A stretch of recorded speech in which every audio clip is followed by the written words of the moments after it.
fazer nada. Você só não pode perder a cabeça.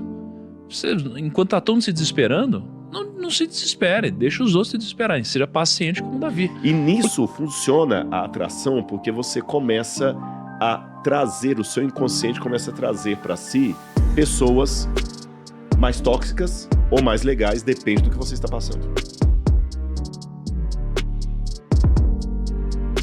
E cara, você falando agora, me veio um pouco aquele ditado, né? Que... Como que ele é algo como você dar a corda pro outro se enforcar, não é alguma coisa assim? Porque olha que interessante, né?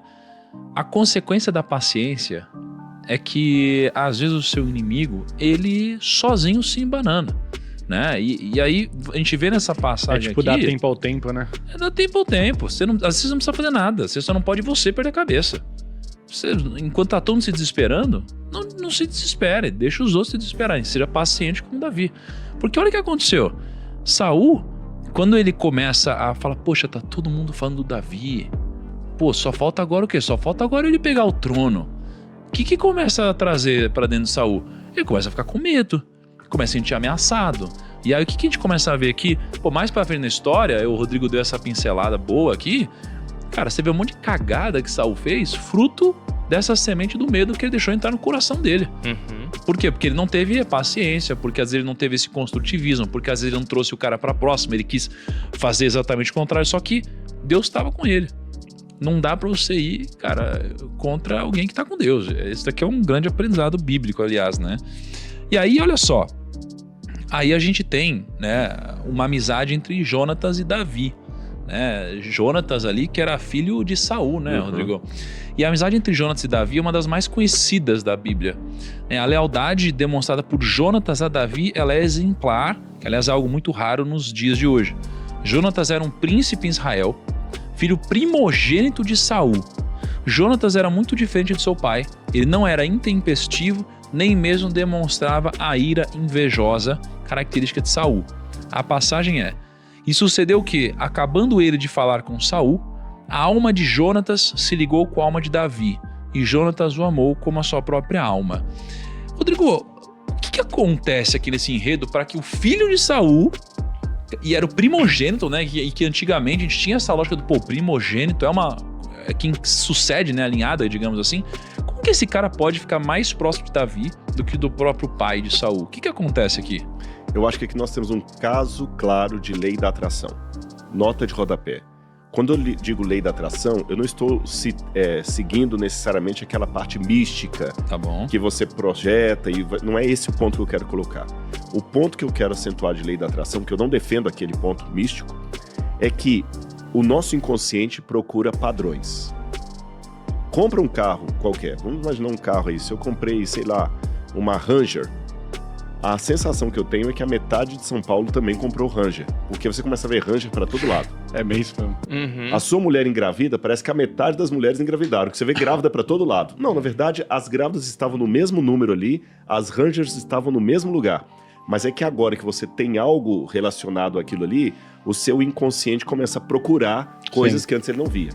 E nisso funciona a atração, porque você começa a trazer, o seu inconsciente começa a trazer para si pessoas mais tóxicas ou mais legais, depende do que você está passando. Tóxico atrai tóxico, geralmente. É lei da vida. Faz sentido. Você entendeu? E Davi não era tóxico. Então ele atraiu Jonatas, porque Jonatas também viu nele um bom rapaz. E aí uma experiência de vida tremenda de Davi. Davi não coletivizava inimigos. O que eu quero dizer com isso? Se o Kaique, uma comparação absurda apenas, se você me faz mal, eu tenho que saber que o meu inimigo foi você. Não foi o Lucão, não foi o Thiago, não foi ninguém que trabalha aqui, foi você. Isso é uma sabedoria, porque se eu sei que é você, o meu problema é você, eu vou resolver o problema que eu tenho entre mim e você. Mas se eu tenho um desajuste nessa questão, eu vou coletivizar o inimigo. Kaique me traiu? Então agora, olha, ninguém do PrimoCast presta. Eu vou falar mal da marca. Qualquer pessoa que falar que é daqui, eu vou falar mal, eu vou torcer o nariz. E é isso que nós estamos vendo hoje. Ah, todo homem branco, hétero, é vagabundo, é violentador, até que se prove o contrário. Que é isso? É uma coisa de marca, de influência, né? Um influenciador é ruim, ele representa uma marca, então aquela marca é horrível. Todo mundo agora é ruim. E o problema é que quando você coletiviza inimigo, é igual quando você quer demonizar tudo. Se tudo for racismo, nada é racismo. Você entendeu? Se eu for mal resolvido com o tema do racismo, qualquer coisa é racismo, né? Se o fato de ter 3 garrafinhas aqui e 2 pra mim, ó, é porque eu sou preto. Quer dizer, quando tudo é racismo, nada é racismo. Quando todo mundo é inimigo, ninguém é. Você não resolve problema nenhum. Então Davi falou assim, peraí. O meu inimigo é Saul, não é o filho dele.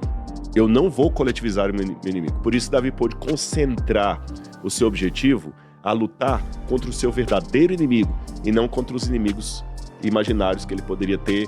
Eu vou matar agora a família de todo mundo, porque alguém pode querer tomar o meu lugar, que aliás esse é um sintoma do cara mal resolvido.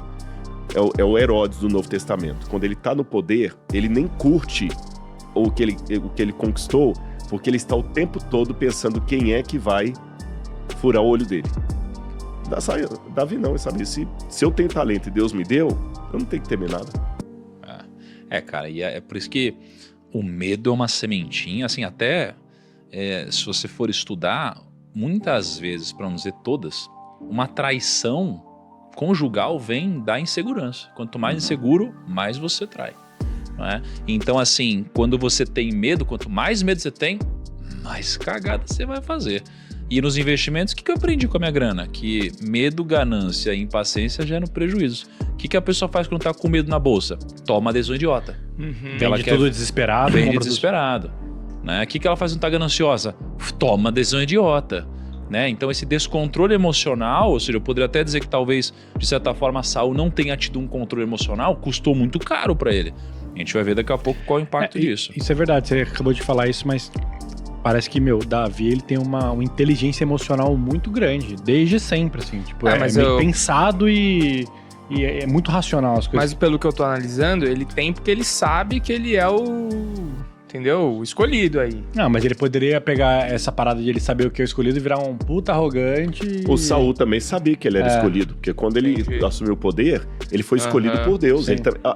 O início da história de Saul é idêntica de Davi. Ele foi um escolhido. Ele também era um pastor, estava cuidando das ovelhas, tinha virtudes, era um cara alto, diz que o mais alto de Israel batia na cintura dele, era um cara fiel ao pai dele, tá procurando as ovelhas do pai dele. Ninguém viu essa história? Falei, gente, o último rei foi isso, esse rei foi isso, eu quero virar pastor de ovelha. Mas a vida não é assim, cara. A gente olha pros nossos antepassados e a gente comete os mesmos erros, cara. É difícil, né?